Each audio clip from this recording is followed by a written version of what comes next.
This is not a regular leg meeting, as you can see.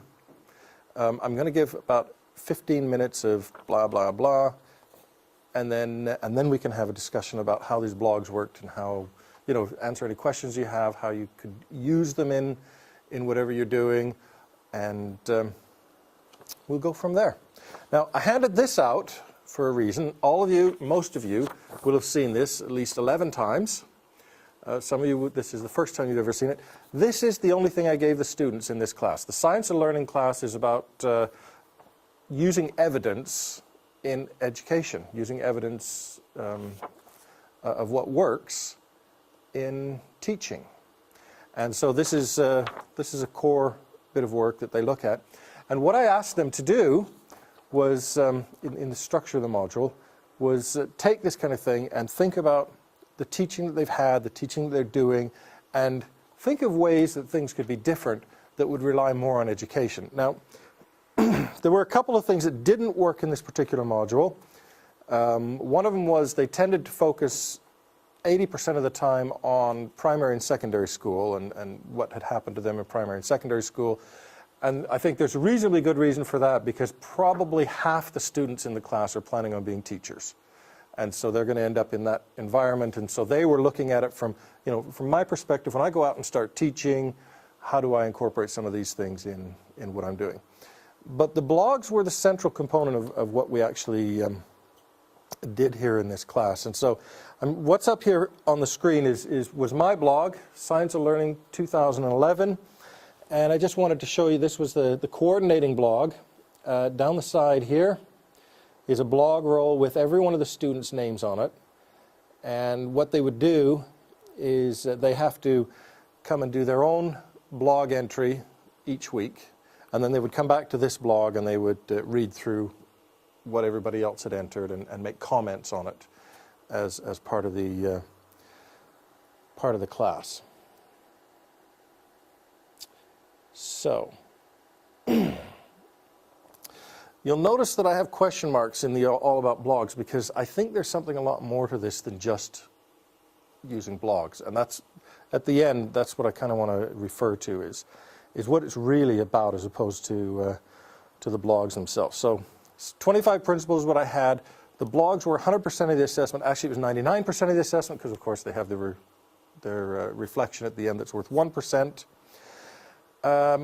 What I required of the students, what they had to do is, in week 1 I explained how the semester was going to work, how they were going to do things. There ended up being 67 students, and we used teaching space 5 and 6 upstairs. So it was the big flexible space, and every week we had 4 talks going on in each corner of the room, or 1 talk going on in each corner of the room. We ended up, we could have 28 talks, but we never got 28 talks. The most we ever had was 27 in a 2-hour block.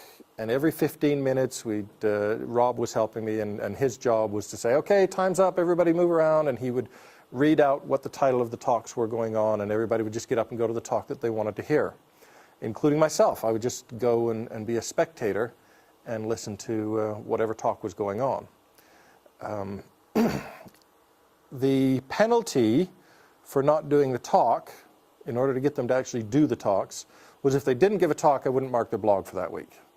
And so, since the blogs were all that they got marked on during the entire semester, they wanted to for sure have the marks for that week. So the number of no-shows, I think there were twice that students came, with some lame excuse for not being there or not being ready for a talk, and they got zeros for their blogs for that week. Otherwise, everybody just presented week after week after week. Yep. Sorry to interrupt you, Jess. The talk that they gave, I presume that was on the content of their blog from that week? Not necessarily. They could talk on whatever they wanted to talk on.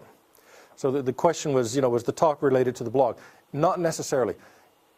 Very often it was. But very often what they would do is they would go and they would give their own talk, and then they would go off and hear somebody else's talk and decide that's what they were going to blog about, because whatever somebody else talked about was more exciting. In the first 2 weeks, we had a lot of the 25 principles. A lot of the blogs were based on that. And then they kind of branched off and started blogging about whatever they wanted to blog about. And I kept having to say to them, we need to keep this within the realm of education and psychology. Keep it related to education and psychology, because that's what this class is really about. And I kept having to remind them of that, because they would go off on a tangent about how the government interferes too much with education and it ruins the whole thing, and with really good evidence that actually that's true. But I kept reminding them, that really doesn't have that much to do with psychology. That has more to do with social policy and that kind of stuff. So we had the talks going week after week after week. And then what I did is I gave feedback to the students in my blog, and give you an example of what that looks like. Just have some of the comments that I wrote to them, and you can see that I list out individual students' names to have a look at. And I told them in class, yeah, these particular talks are the ones that are getting the best marks. So they would read those and use those for the model for their own blog the next week. And it worked really, really good.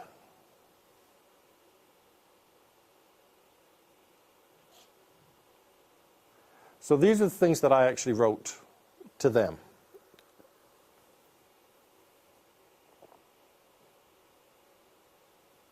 So you're attaching that to someone's blog, or is that a general message? That's a general message to the whole group.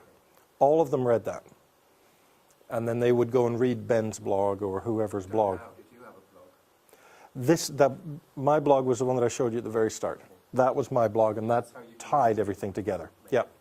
That's how I communicated with them, is I would write it on my blog, and then they would read that. And there were a couple of times that I did give them pushes well, not really pushes, but suggestions. So, for instance, Sir Ken Robinson is a big education person, and he has a particular view on how education works, and he has a couple of TED Talks.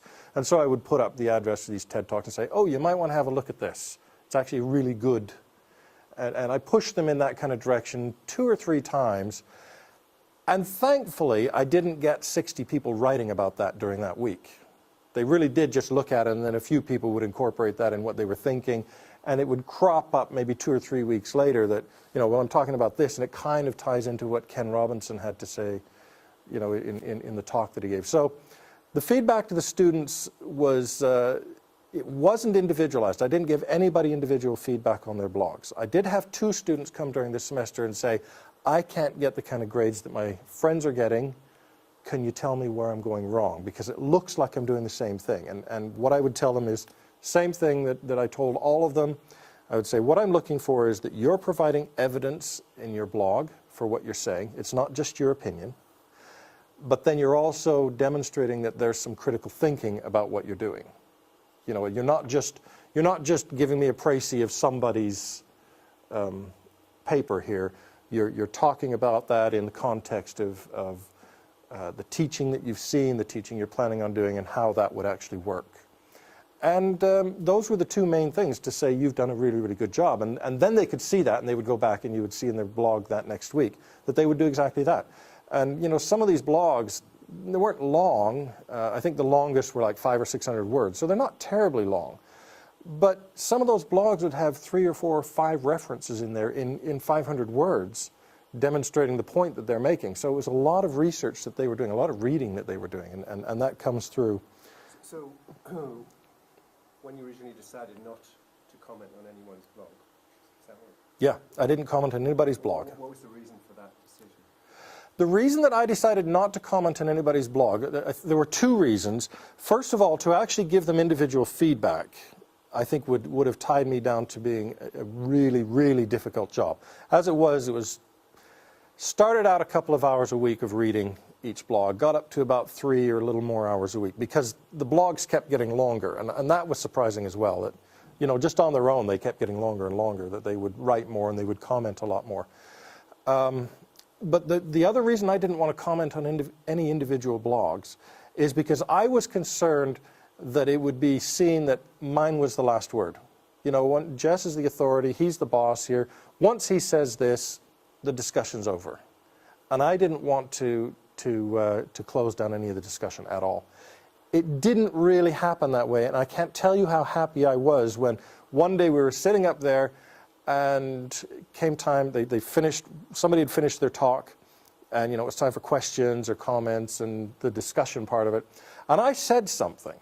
And I didn't know anything about what they were talking about. I think they were talking about the effect of education on prisoners in prisons and you know, what it does to them and how it changes them. Well, you know, I've never read any papers on that. I've heard things that, yeah, it's good for them. And I just made an off-the-cuff remark. And the student who was doing it said, well, you know, that's just your opinion, but you haven't read so-and-so and so-and-so, and maybe you should go away and read them, and then you'll be able to make a more informed judgment. And I was so happy to hear that, because that was the kind of dialogue that they were actually having with each other. And what that said to me then was, you know what, I'm not going to shut down their discussion here. If they are saying something from a position of authority because they've studied this out and they've read it and that kind of stuff, then I'm not going to fool them into saying, oh, well, Jess knows everything, and so therefore we...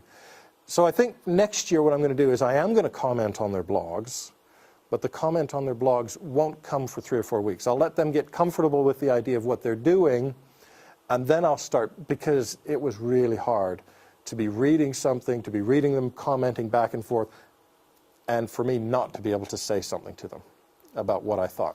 Tracy? Is that practical, though, from a workload point of view? Because if it's already taken you 2 to 3 hours just to read it, and you've only got 60 students, in my third year class I've got 120 students, so that would be 6 hours just to read them, and then who knows how much to comment on each individual one. And I'm pushing over 100 this year already. So it's going to be much more difficult. What I'm going to do is actually, I mentioned this to Simon, and he thinks if I, one of the things I was thinking of doing is marking every other week, randomly. But I think what I am going to do is get the postgrad who's attached to the module to mark them on the weeks that I don't, and monitor exactly how their marking goes, and you know, whether it's in line. Because the one thing you do get to know, or one thing that did happen with this module, is I got to know the students through their writing. I was reading their stuff each week. I knew what to expect from them. I knew what kind of writing to expect. And you know, your very best students end up being the very best students week after week after week after week after week. And so I think it would be quite easy to moderate the marking that he would do. And what I would plan on doing then is splitting the class into 2 cohorts and swap the marking each week, so that I would mark different ones every single week, and the postgrad would mark the other half. And that way we could actually, I could keep very close track of what he's doing. Is that a postgrad or a PhD student? Because at year 3, it's got to be postgrad marking, hasn't it? Yes. Unless it's supervised marking, and then that puts you back along the whole thing. Have you got something I haven't got? Well, it's one of those things that we got to make it work, and either it's going to be every other week marking or just real close moderation of what this individual does with their marking. And I think the real close, because what I'm looking for in the blogs is so easy to see. You know, in a blog entry, I'm looking for, have they used real evidence here, and have they done some critical thinking about it?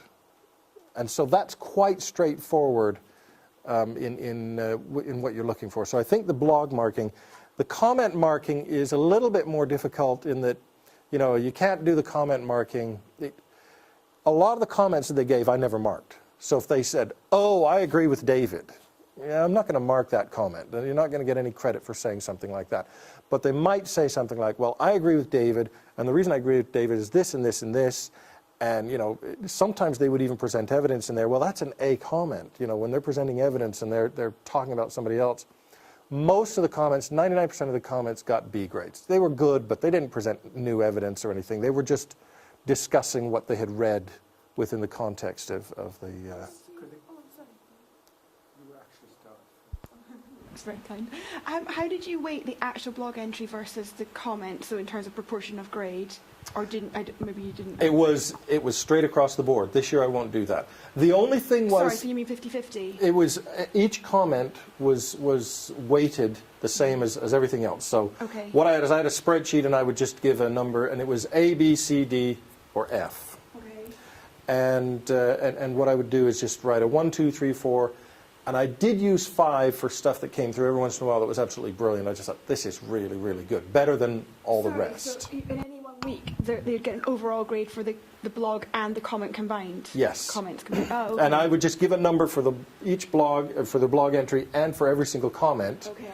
And the only thing that the blog could do is the blog could get a 0, whereas the comments, you wouldn't give a 0 because you don't know how many comments somebody's going to give. And did they have to make a certain number of comments? What I told them with the comments was if they did 3 comments, that would raise their blog grade 1 step. No, let's see, how did it work? If they did 1, 2, or 3, they would lower it 1 step. If they did 4, 5, or 6, it would stay the same, and at 7, 8, and 9, it would raise it from, say, to a B+ to an A-, something like that. It was along that line. Okay. Yeah, and so we just had to keep track of how many comments they did, and that would boost their grade if they actually commented quite a bit. And it did work out quite well that they did comment a lot then. So these comments they were adding to their own blogs, or were they adding them to the blog they were commenting on? It depends. I mean, if they would comment on other people's stuff, but then they monitored their own blogs, because if somebody comments on what you've written, then you want to reply to it. And you know, in some of them there were 2 or 3 people who would go on and on and on, and you would have lots and lots. I've got an example here that I'll show you. That there was, you know, like 25 comments on a blog entry as they were discussing what this actually meant. And they weren't agreeing with each other, and they were trying to bring in new evidence. And so all through these comments you were seeing, well, you know, you haven't read this paper. You need to read this paper, and then you'll understand what I'm saying. And then the person who originally wrote the blog would say, okay, I did read that paper, but I think you're interpreting it wrong, because in the context of, you know, what we're talking about here, this is how it works. And then the other person came back and said, no, I disagree with you. And so there were some times that would happen. Usually it was 2 or 3 times going back and forth. But in this one extreme case I'll show you, it was like 25 different. They were discussing whether something about effort in recall, whether that strengthens memory traces, and what does effort actually mean. And so they were having this big discussion and going back and forth. Any specific steer about where they should put these comments, whether they should add them to their own blog or annotate other people's blogs? That's right. And sometimes people would have a blog entry with no comments. You know, that nobody felt like they wanted to say anything about that particular one. Yeah, I'd take that really personally. Yeah. Some of them, week after week after week, that happened to them. Yeah, and I did feel bad for them. Not the assessment for me. I did feel bad for a few. Your own comments. Well, and that's part of it. But usually if people didn't get any comments in their blogs, it was because they were, like, one of them who hardly had any comments in any of his blogs. And do any of you know? Yeah, I mean, he's really bright. He got a first, but he was really technical in what he was writing about. So he would write all these technical blogs, and he would put in all these, you know, diagrams of how the brain works and how this works and how that works. And nobody would say anything about it. And I felt kind of bad for him, because I think, you know, he's put in a lot of effort here to really, but he loved doing it. He's really proud of it still. He is incredibly proud of it. To him, it's a body of work that he's created. It's like a dissertation to him. And it was. You could see how he was developing across the semester, that he was adding to what he thought, and, you know, how people think when they're actually in an educational setting. And he was very, very pleased with that. He commented on lots of people's blogs, and his comments were always really, really informative, and they were really, really good. And I don't think, I felt bad for him, but at the same time, I don't think he really was looking for that many comments on it. He was saying, you know, this is how I think that this actually works. And you know, when you're actually staking out ground like that and presenting this kind of evidence that's quite technical, a lot of the students weren't ready to take him on, because they wanted to talk about the other things that were, you know, more exciting to them. There's another one. He did lots of stuff on mindfulness, and so there were two or three students who would talk about mindfulness in relation to education, how it would work and how it wouldn't work. And I think that's the other thing I noticed, is that there were groups of students who were drawn together with their thinking. So, you know, you would look at this particular student's writing, and I knew who was going to comment on their stuff. And there would be 3 or 4 students who would comment on it and actually find it interesting, and somebody else who was writing about something completely different, it was a different group of students who would comment on their stuff. So they kind of self-organized, if you will, into very different kinds of camps as to what they thought and what they didn't think. Worked really, really well. And it didn't take a lot of push from me to get them to go there. Didn't take a lot of push. Can I just ask a question about this feedback? Because we're under a lot of pressure to provide lots of feedback to students. So when you got your module evaluation, what did it say about feedback? I've been teaching for a long time, and I should send you a copy of the module evaluation here. You won't believe it. I mean, it just was over the top. So they weren't complaining about lack of personal feedback? The only thing, I think there was one student who said they wish they would have known where they were going wrong in their blogs. And I think what I'll do is tell them, look, if you have a question about, you know, why you're not getting good grades, come and talk to me. And I'll give you a steer that way. Because last year I had 2. I think if I invited them all, I might have 2 or 3 who would come in and say, I'm just not getting this. I'm worried because it's not happening the way I want. The only other complaint that they had, and this was from, you know, out of 67 students, this came from about 3 of them. They said, I wish Jess would have given us a couple of talks during the semester because he's the expert. And I came back to them and said, you know, I'm not going to do that because you're the ones doing the work here. You're the ones searching this out. You're the ones finding out all this information. I don't need to stand up and, what am I going to do? Stand up and say, you know what, you're all right. You're coming around to the right way of thinking here. You're looking at evidence with education. You're looking at what causes problems with education and why things don't move forward. I don't need to stand up and tell you, oh, hey, you're all doing a really good job. And I didn't know where the content was going to go, and it certainly was much broader than what I would ever have tried to cover in a one-semester module. But that was great. I mean, I learned all kinds of stuff. I never had any idea. I didn't know what, you know, the real evidence says about education in prison populations and what that does for people and how it changes the way they think about themselves and the rates of reoffense and all that kind of stuff. You know, somebody presented that, wrote a blog about it, and I learned all kinds of stuff about it. I think that's amazing. I think the module is fantastic, and I love the blogging idea, and I want to use it. What I wonder is, you were very flexible with your objectives and what the students were able to learn, and you wanted them to be flexible, didn't you? Yeah, I did. For other modules that have got very fixed outcomes, and they have to have fixed outcomes, perhaps in accordance with the BPS guidelines, do you think this kind of assignment would work quite so well? We're hoping so. We're going to try it in the research methods core and try to get them to blog about things. I think what we have to be very careful of with all of this kind of stuff is not to... There's a tendency to want to be in control of what they're doing, you know, so that we can feel comfortable about where we're coming from. And I think if you did that with blogs, you'd kill it. They have to be able to feel like they have the flexibility to say what they want. And so, you know, the nudges to suggest things, oh, you might want to look at this, they really should just be nudges and not, I want you all to write about this week, or I want you all to write about that. They're not going to comment on each other's work if they have something very specific to write about, because what they're going to write about, they've put on their blog. So the question is, how do you stick to a syllabus? How do you stick to a syllabus?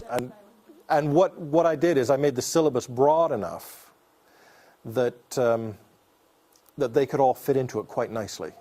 How do we use evidence in education? And what does the evidence tell us about education? What does the evidence tell us about, you know, what the psychological aspects are of what's going on in education?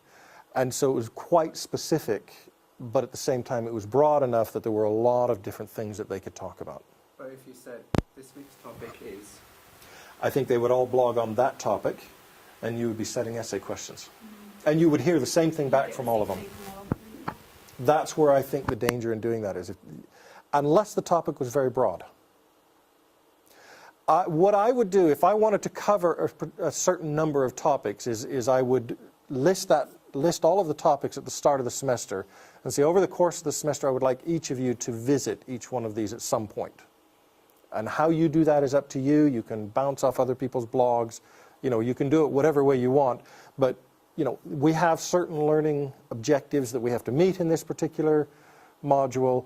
And so you all need to have commented about these particular things, or, you know, I've got 6 of them here. You have to at least comment on 4 of them over the course of the semester, and I'll need to keep track of the fact that you've talked about those at some point or brought it into whatever your broader discussion is. I think doing something like that, it would surprise you. They can be incredibly creative.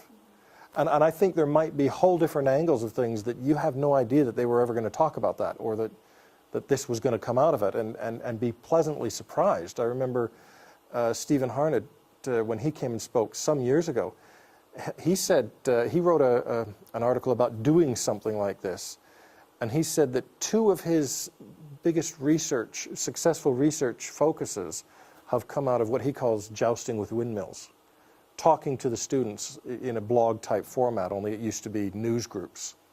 And people would come up with these ridiculous questions, and in his attempts to make sense of them and answer them, turned into a brilliant research project for him. And so I think if we let them go at it, you know what, 70 or 80% of them aren't going to come up with something brilliant. But I think 10 or 15, 20% of them are going to come up with something completely unexpected that you go, you know what, these guys are really, really bright.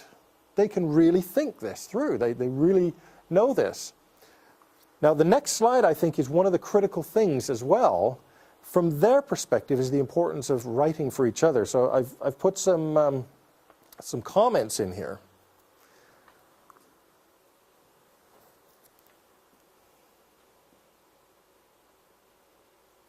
And all of these are straight out of their blogs.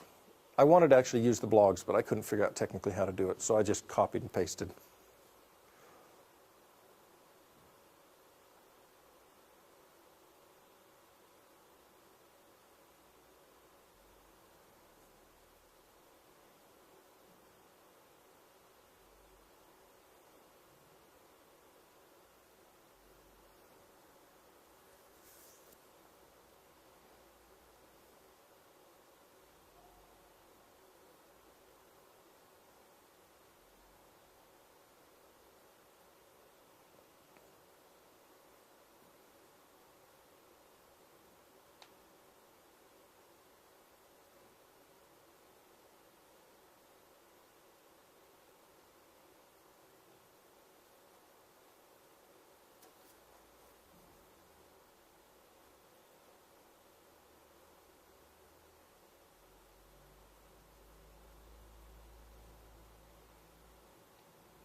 I've never heard students talk about a module, you know, in that way, you know, where they're talking about the way they're learning, the way things are happening, and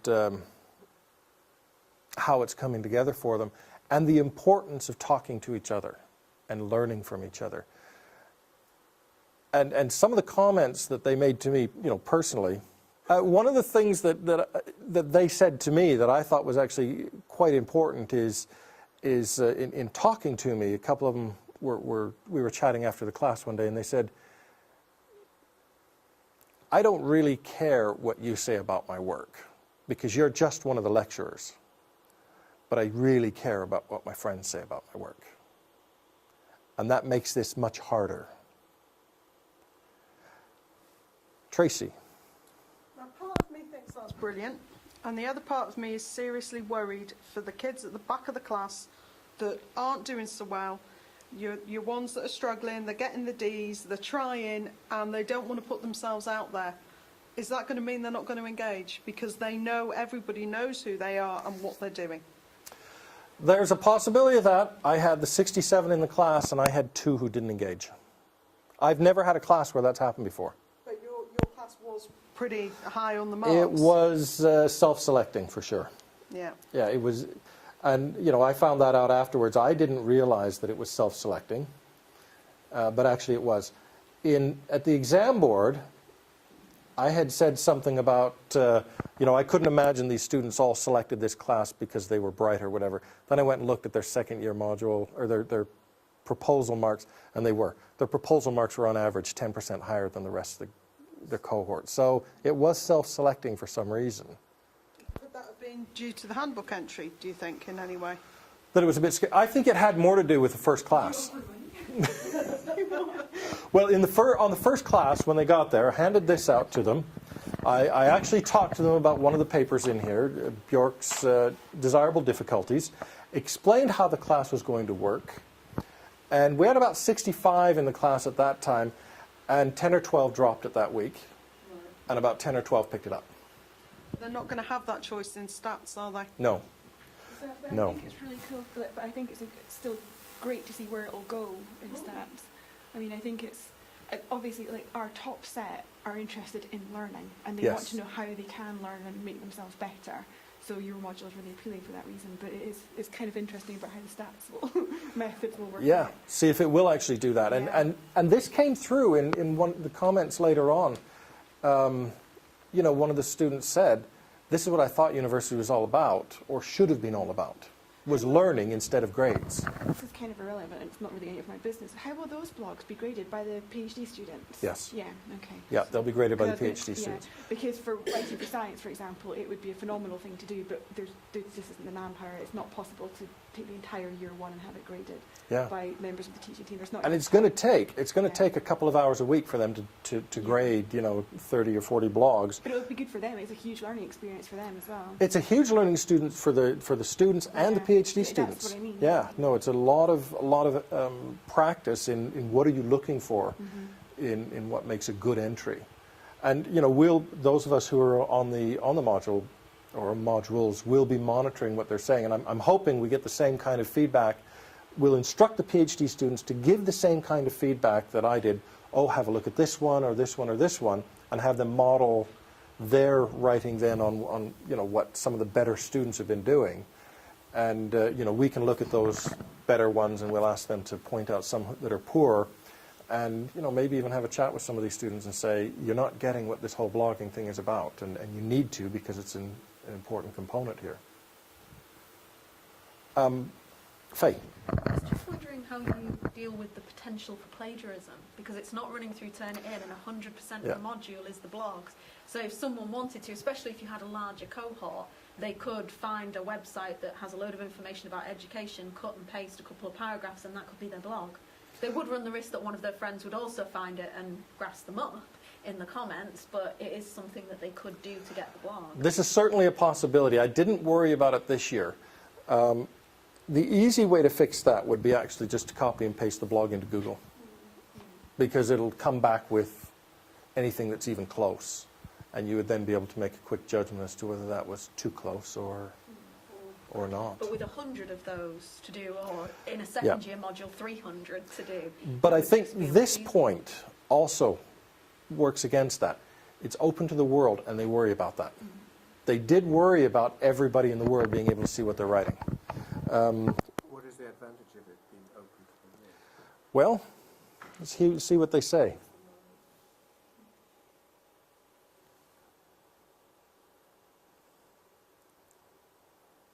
They worry about what other people think about them. But is worry a good motivator? It worked.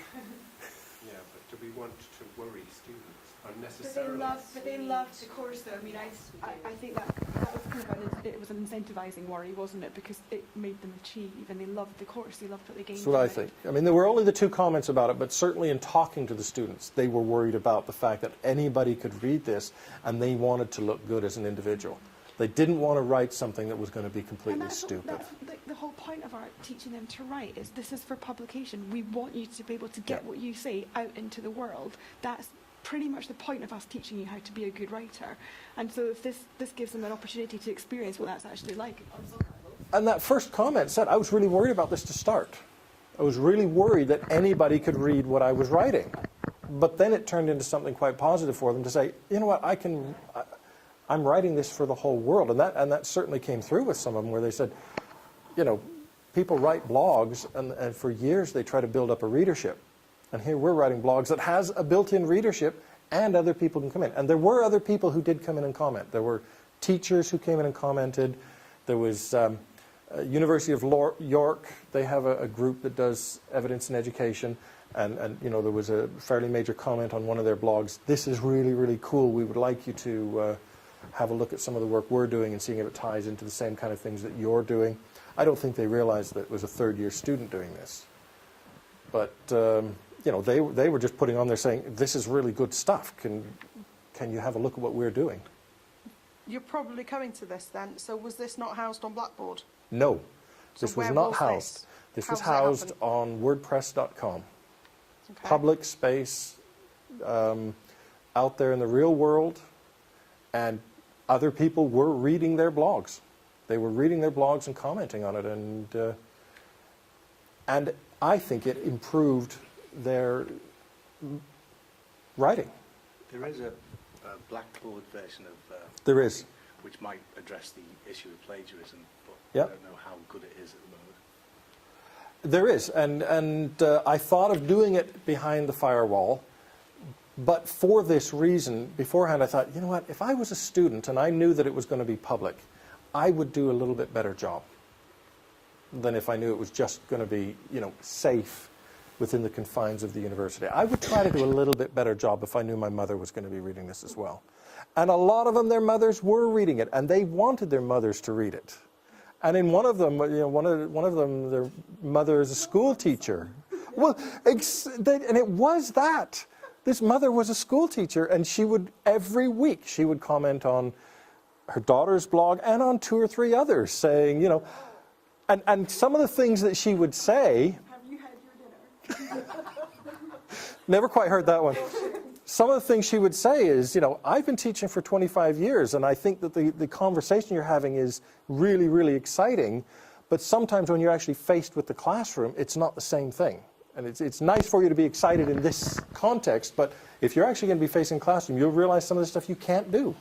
So what about the risk that you're going to get somebody who knows everything about everything ever that latches onto their blogs and rubbishes them, totally trashes them? I told them they had to be polite. I said, if you're not polite in your blogs, No. that's a no-no. I'm not going to have I that. don't mean the students. I mean, if it's on there for the whole world to say, what about the one person who latches onto this and goes, ha-ha, I shall crucify some students in Bangor today with my, you know, You can clever block. comments. You can block individuals. You can. Yeah, But you it can. would be a brilliant learning experience how Yeah. to deal with somebody who does that, because they're gonna, if they write for publication, they're gonna get references. For your teaching.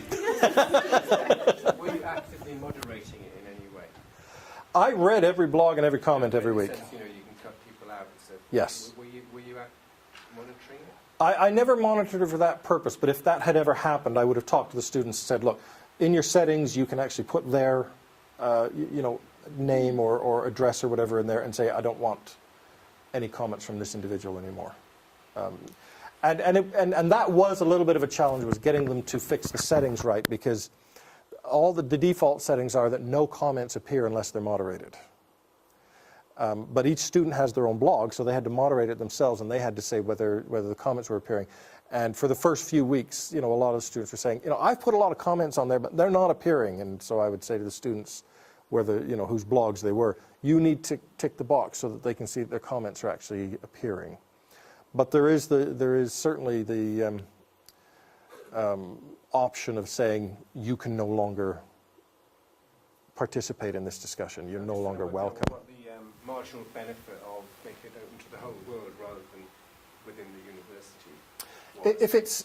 If it's a topic that you think people in the world would be interested in, then shouldn't we be showing them and telling them what we're doing? I think there's that part of it as well. You introduce other risks. I mean, you Yep. mentioned before, the risk is, you know, the prestige of the university if the stuff is misconstrued as... Yep, which it could be. No, they design their own pages. They put their own pages up and design them in their own way. Faye? Just linking into the having it open to the world, something that I'm thinking of doing with our second years on the cognition and perception module. There's been a collaboration with Canada and several universities right across the world. A professor in Canada decided that rather than him alone marking his students, he would reverse the standard student-teacher relationship. So he had a class of, say, 20, and normally you might have a class of 20 and one tutor. What he actually had was each student ended up with about 7 or 8 different tutors across the world. He put an open call on Twitter, asked everybody if you were interested in taking part in this experimental project to sign up, and then the students would produce pieces of work and they would send it out to tutors all over the world and they would mark it. So what I'm hoping to do up until Christmas is to do a similar kind of advertising thing and see if I can get some people from other universities and maybe do collaborative work so that I mark their students' work through the blogging system and they mark my students' work, so that we're each commenting on these blogs and you really build up that kind of collaboration. So they're somewhere in between just the class and the whole world. Yes. Are But it would are have to there be any- open. Are there any settings on the blog that kind of... You can make them all private. No, but is there anywhere in between just this class versus the whole world? I don't know. I haven't explored that. I haven't explored that. You know, as in, this is Well, perhaps you limited to people coming in from university sites, or... Or they would have to register with you or something, yeah. I mean, Jess just happened to pick this one, Yeah, didn't you? I mean, that's there right. must be other blogging sites that you could explore. There are loads of them. But, you know, having a public blog actually reduces the possibility of plagiarism. Because if you're putting your work out there on the World Wide Web for somebody to see, and you've gone and copied and pasted something, you're less likely actually to do that if somebody who's out there writing this stuff on Wikipedia or whatever could potentially see your site and realize that Yeah. you know that you've copied them, right? It is a bit of a sort of, it provides a bit of policing for us that's different to this sort of standard, you know, turn it in plagiarism site. Isn't it potentially more difficult, especially when we consider the first years are going to be blogging in semester one, when we introduce them to the fact that plagiarism is a possibility and trying to stop them doing it, and we're not able to monitor it sufficiently in these blogs. Whereas if we use the Blackboard...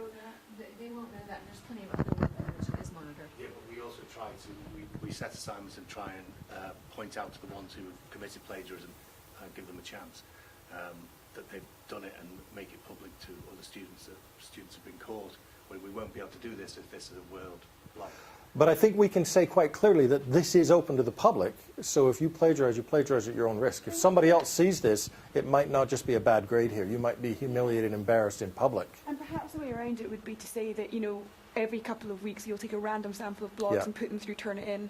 And so, you know, you might get caught, you might not get caught, but the chance is still there.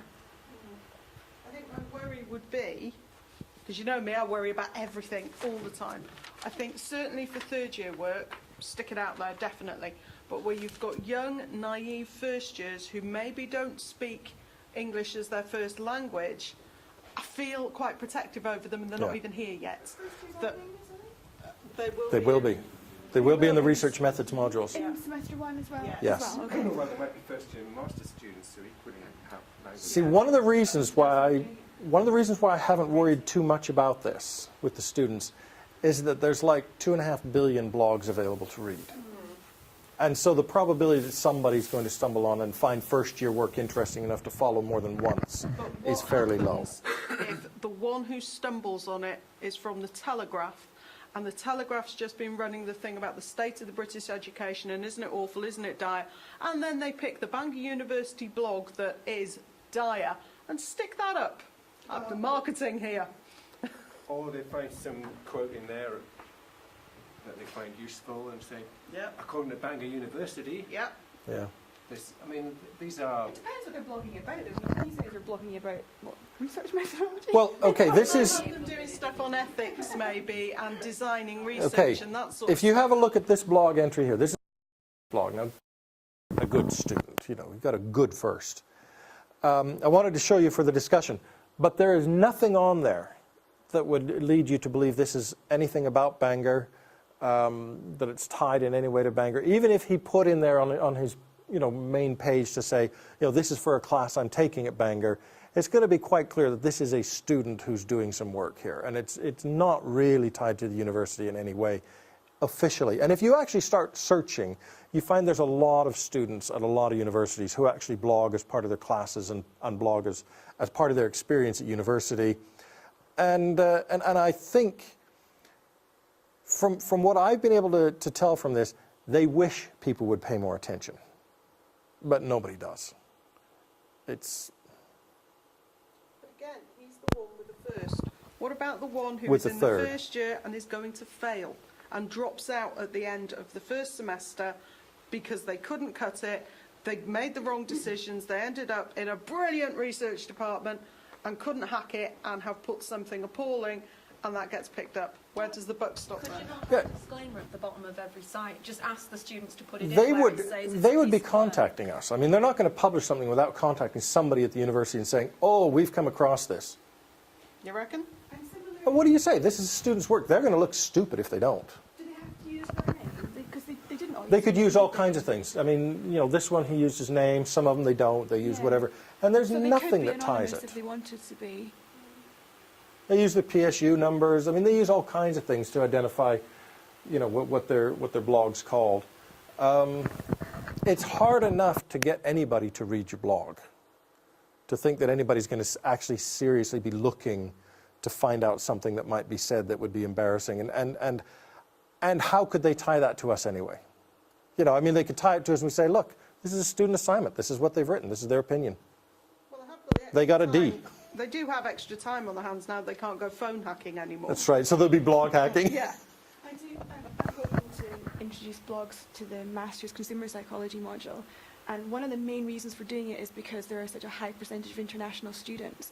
And it's one way to get those students writing in English every single week. So I don't care if it starts off really poor, but they'll get feedback and they'll be writing all the time. I can't grade essays every week. There's just And their no way. mother can keep track of what they're doing. Yeah, exactly. And obviously they're a little bit older, but they are typically also first time in the UK students. They haven't come through the 3-year degree programme either, here anyway.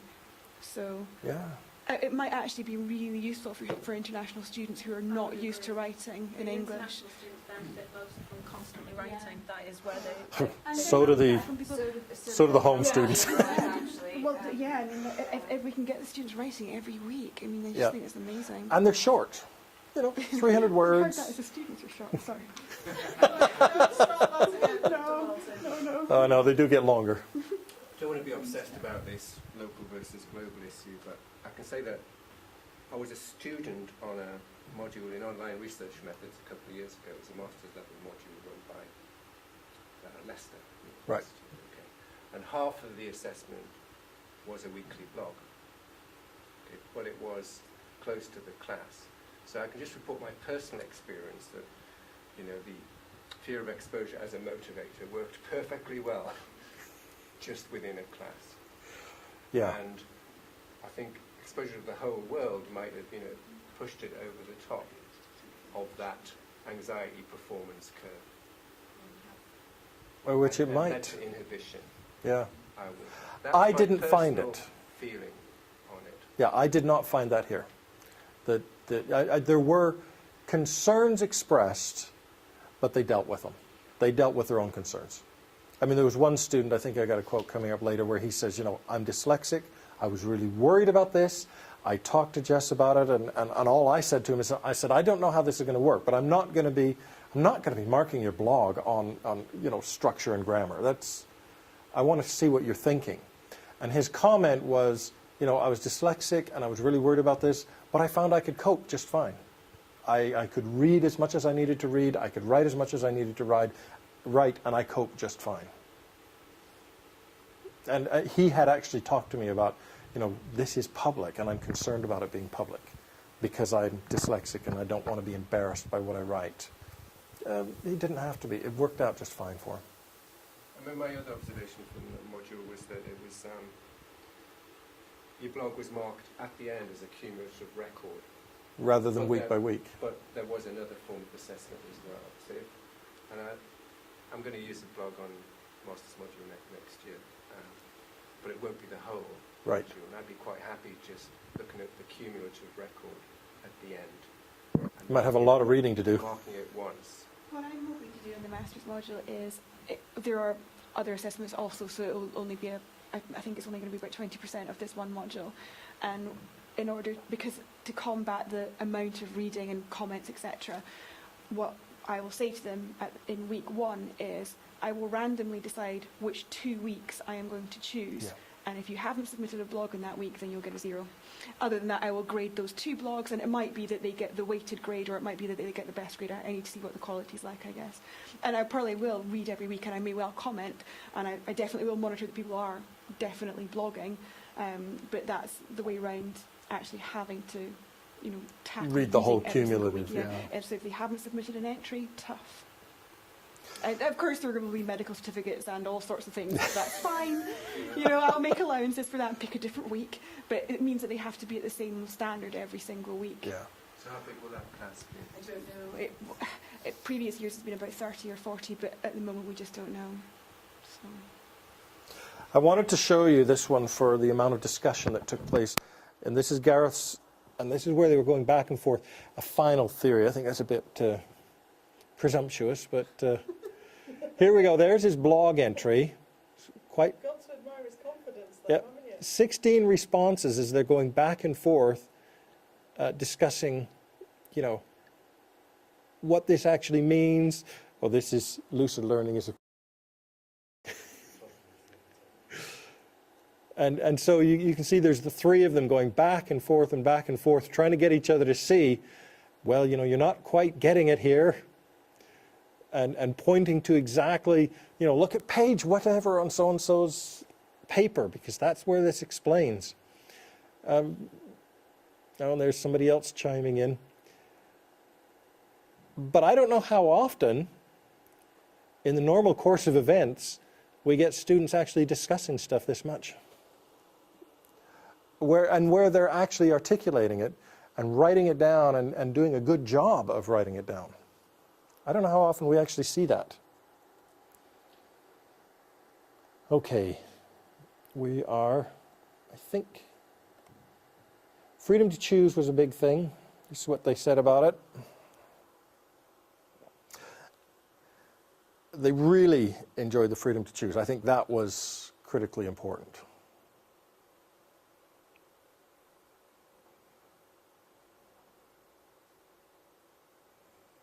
I like that quote, so I actually used it twice.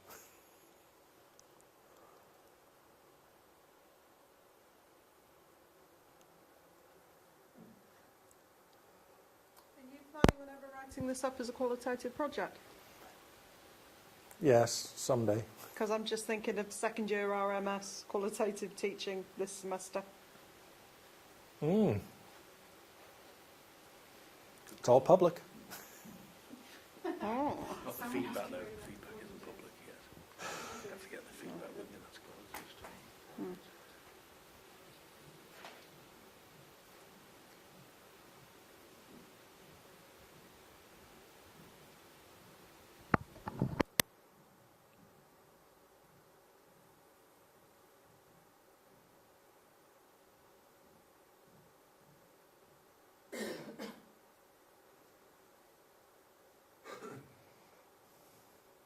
It's hard to argue with them. It would make a nice thematic analysis, wouldn't it, with their feedback? Yes. Thematic analysis. Am I going to be the black sheep of the RMS squad then with my thematic analysis? Yes. Okay. The freedom to choose is actually something that would concern me a little bit. So with your students, they, as you mentioned, they were particularly good students, and a lot of them, an unusual proportion of them, actually want to go into education. This is something they're really specifically interested in. Yes. If I was going to do it with my second years in the field of cognition, and I basically said you can, so the topic I was going to give them was, we cover attention, memory and reasoning. I want you to blog on how this relates to your own learning. So how do you learn as a student and use theories from memory? And it's kind of the same as the written assignment that I've previously given, but in block format. What I know I'll get is an awful lot of students emailing me to say, you're not specific enough, I need to know exactly what it is I'm writing about. And I know that because I even got that on my third year module when I gave them a handout that was about 4 pages long telling them about their essay that they had to With write. explicit detail. Yes, and because I didn't specifically tell them which bit of the theory I wanted them to concentrate on, I just said, I want an essay on either person-centred or CBT or something else. And I don't mind where you focus, just as long as you're writing me an essay with evidence, evaluating it. And they felt I did have a couple of students ask me what they should write about, just saying, you know, I can't decide.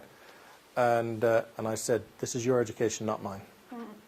I deliberately, over the last couple of years, was made sure that my guidelines for all of the skills assignments were no more than a page long. And to begin with, but in the first year, we had 4 pages. How am I supposed to do this? And I said, that's the difference between the first year and the second year. You go out, you think about the task, you apply yourself to the task, and then if you've got a specific question about the task, you ask it of your TA. You know, this is the difference. This is the jump we're making here. Yeah. You know, first year we really guide you. Second year we expect you to be a little bit more thinking out the box yourself. And by the time you get to the third year, we give you an essay title and off you go. And, you know, they responded to that, but they didn't understand the reasoning behind it. And with this one, I gave them a module title. So here you go. It might. My biggest concern is that this year's experience is going to be unique. And I'll never see this again. There were some amazing students in your module. There absolutely were. And I knew that within the first 3 or 4 weeks as I watched their presentations. One of the things I really enjoyed as well, the presentations were a big part of the module. I mean, all we're looking at is the blogging. But their presentations, they really put a lot of work into it, and they really wanted those presentations to be well done. And they were to each other. You know, there was some concern expressed at the start. What if everybody leaves when they don't have to do a presentation? You know, what if there's only 6 people here because they're the ones who actually have to do the talking right now? It never happened. The whole class was there, and the whole class would move around. I did feel a bit sorry for the people who, you know, came up with really stupid titles and only had 2 people sitting listening to their talk while there were 40 over listening to somebody else who had a better title. And so they did get better at coming up with the titles for their talks, you know, to attract, because they all wanted people to come and listen to them, even if they were shy about presenting.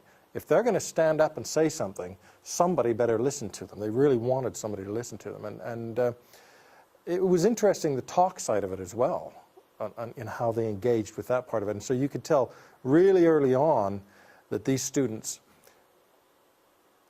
that they were bright, that they were well engaged, and that they really wanted to do this. And, you know, like the second week there was a talk that I went to, and you know, she's not one of our top students, but when she gave her talk, I thought, these students have got this. You know, she opened up by saying, you know, children ask why as they're growing up, and we all know that. Everybody wants to know why this, why that, why that. And she says, research shows us that within 3 months of the time they enter primary school, they stop asking why, and they only ask the questions the teachers can answer. And then that was her whole talk, was about, you know, why this is the case and what they think about it, and how can we as a university, at higher education, how do you get them back to where they ask why instead of just asking the questions that the teachers want to answer.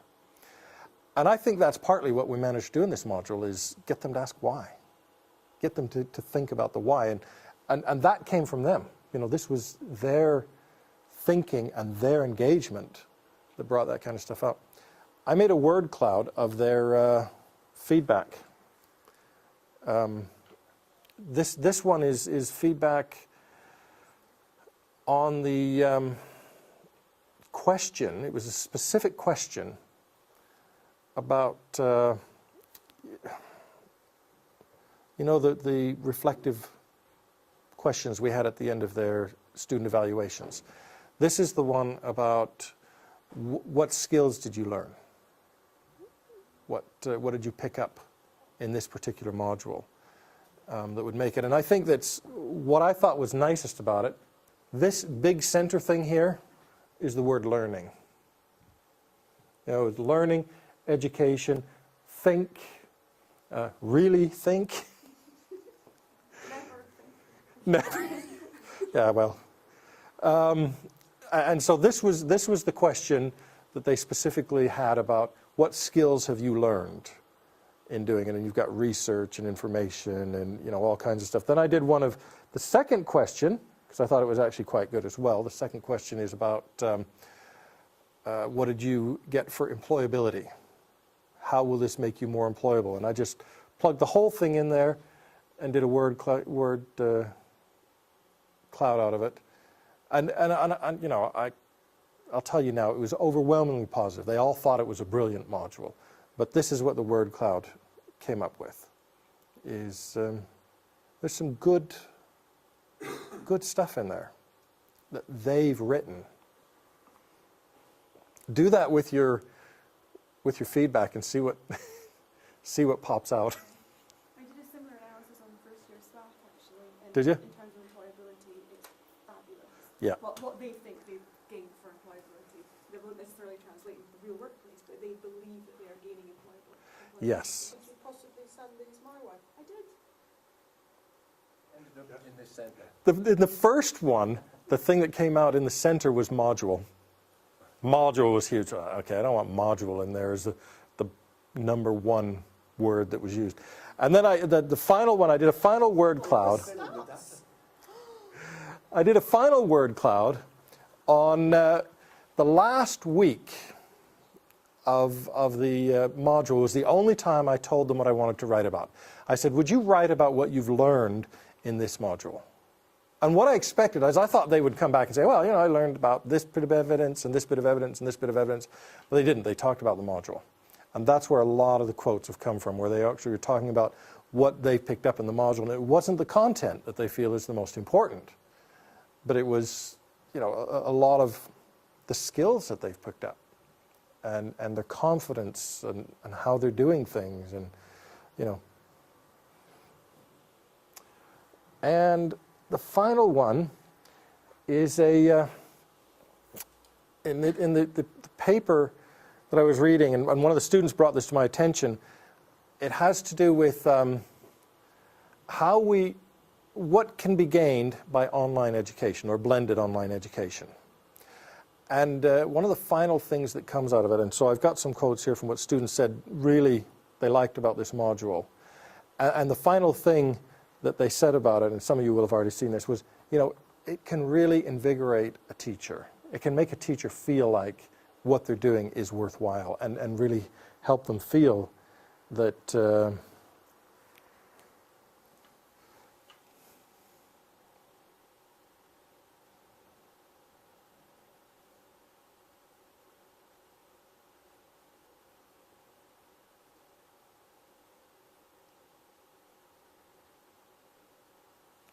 and it can make you feel really good.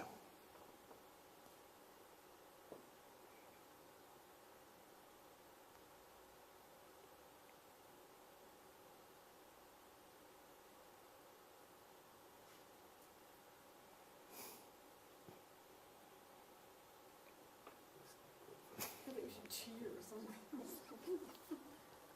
I had to put that in. Nobody's ever said that to me before.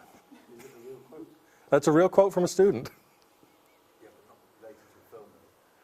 I think it came out of, yeah, it comes out of somewhere. Yeah, it comes out of somewhere. 50% of quotes in the world come from Star Trek. Hey, it's okay if they want to compare me to... Star Trek. It depends on which one of the Star Trek guys, you know. Gods used to call Picard El Capitan, so maybe it's a deviation from that. Yeah. Anyway, I just... I know that. I think this has worked. This module has worked, and the blogging has worked. But I think the critical thing isn't necessarily the blogging. I think, and this last week I was reading something about great teaching. You know, what makes really good teaching and engages the students. And there was a 6th grade teacher somewhere in the States that they wrote this paragraph about, and what she's done. And I thought, this is what has happened here. What she does is, in her first week of teaching, she asked the students to get together and write out what it is they want to know. What is it you want to know as students? And then she uses that to form the curriculum for the whole year for these 6th grade children. And an example of one of the questions that the students came up with, and they boil it down, they then meet in groups and kind of come up with the lists, and she'll put a list on the board, and then they vote on the things that they think are the most important questions that they would like answered over the course of the year. And one of the questions was, will I live to be 100? And from that question, they studied genetics, they studied socioeconomic factors that will determine how long people live. They studied individual lifestyle and health. And she said, you know, there was so much that you can get out of just a simple question like that. And what this article was saying is that the parents who live in this particular community, they do whatever they can to get their children in her class. And they says, you know, it's not that the school has brilliant ratings on the tables, on the league tables, or anything like that, But what it does is the kids love the learning. And that's what I think student-centered learning is saying, what is it that you really want to find out here? You've come to university to study psychology. So what is it that you want to find out about psychology? And the interesting thing is, by the time they're done the first year, most of them have changed their minds about what they've come for, but they still are passionate about finding out something that we have to tell them. And unfortunately, I think we spend far too much time telling them what it is that they need to know to be, you know, a good psychologist, as opposed to saying, you know, what is it that you really want to know about being a psychologist, and let's help you get there. They're paying good money to come here. They're spending a couple of years of their life doing this. They must be interested. And we have to find a way to say, what you're interested in, let's help foster this. There are some things you have to do, like stats and whatever, that will get you along here. But let's find out what it is you want to do and where you want to go, and let's see if we can make that happen for you. So there are two things going on in your module. One's the freedom of choice, and the other is the use of blogging and mutual Yes. commenting. It's very difficult to separate out which of those two. Why it worked. Why it worked. Yeah, no, it is really hard. And then the other one that we've talked about a couple of times is that this was a self-selecting group that was really bright. And I think it also helped, and this is one of the reasons I think why it's pushing the numbers up. It really helped that it was 100% blogs. It was done by Easter, which meant then that for all of these third-year students who were doing an assignment in another module, that was the only assignment they had to work on for the rest of the semester, and their project and one exam. And so I think it was actually an advantage for them to take the module, because then they only had one exam to worry about, and they only had, so they could do better across the whole board, get the stuff out of the way early for my module, just finish the end of March, and then spend the last 2.5 months just focusing on whatever their other module was. It worked.